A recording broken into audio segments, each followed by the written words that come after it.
Now that we're in the middle of the off-season with basketball news slowing down and all of the fun cooling off, it seems like the perfect time to be putting out the newest updates to the positional rankings that we do here on this channel.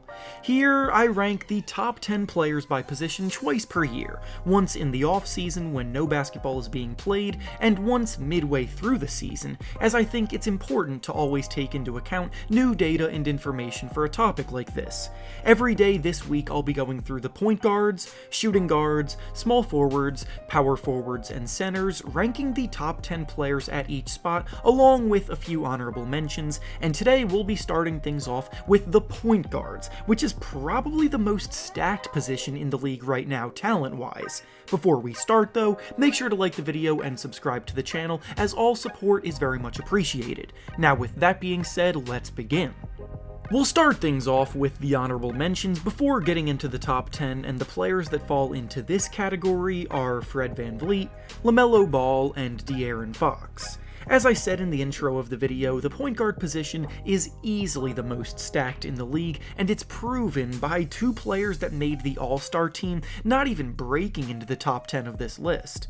LaMelo Ball and Fred VanVleet both made the All-Star team and absolutely deserved to, and yet it would be difficult to make a legitimate case for either of them to be ranked ahead of the 10 on this list. Plus, De'Aaron Fox always seems to find himself on the brink of being an All-Star caliber guy, but could finally be ready to take that leap this year if the Kings can emerge in the way that many are expecting to for this upcoming season.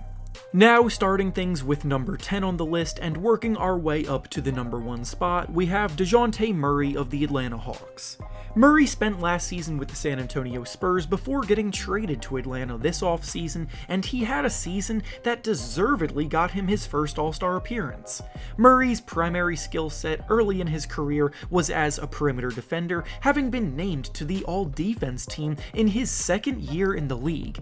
Now he's much more well-rounded as a tremendous two-way player, and this year he was a walking triple-double threat on a nightly basis. He averaged about 21 points, 9 assists, and 8 rebounds per game, while leading the league in steals per game, snagging 2 of them as well, but now he's going to have to adjust to a new role in Atlanta.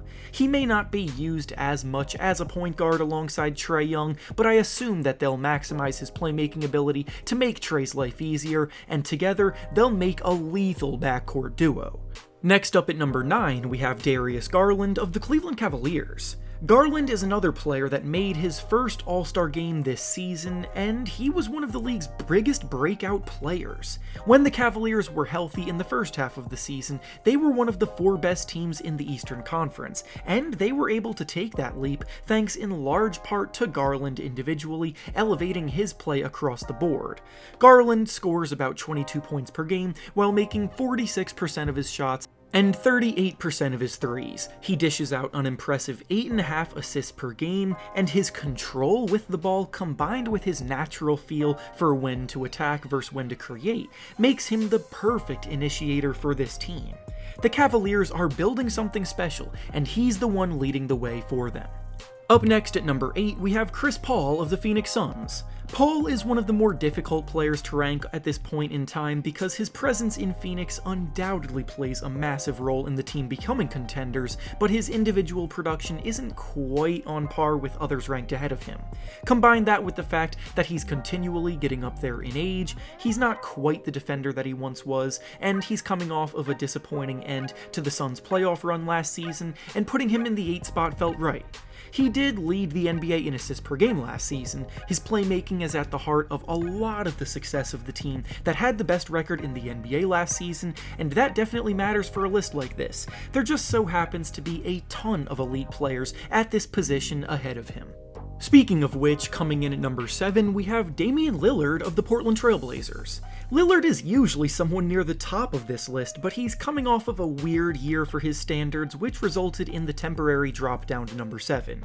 Lillard started the season slowly, shooting the ball below league average through 29 games, and then he suffered an injury that ended up holding him out for the rest of the season. Obviously, at his best, Lillard is close to as good as anyone at the position, but we can't just ignore the fact that his health is now a factor, and he did not play the best in the time that he was on the court last year. He'll have the opportunity to bounce back this season and remind everyone that he's capable of being great with a revamped Blazers squad, but until then, this is where he lands. Up next at number 6, we have Kyrie Irving of the Brooklyn Nets. Irving was another player who had a fairly up and down year, which made ranking him pretty tough.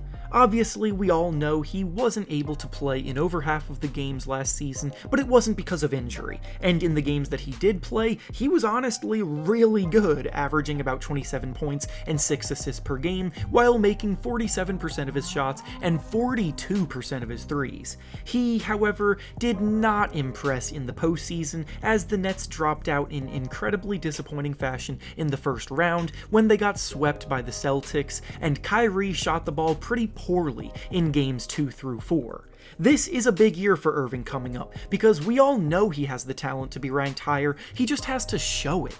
Next up at number 5, we have James Harden of the Philadelphia 76ers. Whether you classify Harden as a point guard or a shooting guard, it really doesn't matter because he does serve as the team's primary ball handler and performs doing the duties of a point guard, initiating the offense and making plays for those around him. Since his hamstring injury, his scoring output has slowed down, but he's still one of the best passers in the NBA, and he showed that off by finishing second in the league in assists per game this past season. He did have a few stretches where he looked to be over the hill, but there's also reason to believe that he'll be able to have a bounce back season this year now that he's actually been spending time nursing the hamstring properly in the offseason and training properly, unlike what he was able to do last summer. Up next at number 4, we have Trae Young of the Atlanta Hawks. I know that the way he performed in the playoffs has left a sour taste in all of our mouths right now regarding how Trae is viewed, because he definitely did stink up the joint against the Miami Heat, but we have to see the bigger picture with how he's truly one of the most gifted playmakers in the league today. Last season, he averaged an incredibly impressive 28 points and 10 assists per game while improving his shooting splits to making career highs of 46% from the field and 38% from 3. And now that Dejounte Murray is in town, the pressure won't be all on him to create everything offensively. Next up at number 3, we have Ja Morant of the Memphis Grizzlies. Morant not only won the league's Most Improved Player award last season, but he also emerged as a bona fide star who plays his best when the lights are brightest. He averaged about 27 points and 7 assists per game, he shot the ball 49% from the field, he led the Grizzlies to the second best record in the NBA, and in the playoffs, he scored 30 or more points in 5 of the 9 games that he played in. Morant both makes the game fun to watch and produces at an elite level, and because of that, he has risen to the top 3 of the position. Next up at number 2, we have Luka Doncic of the Dallas Mavericks. Luka has been a superstar from the second that he stepped on an NBA court and is truly one of the best players in the entire league.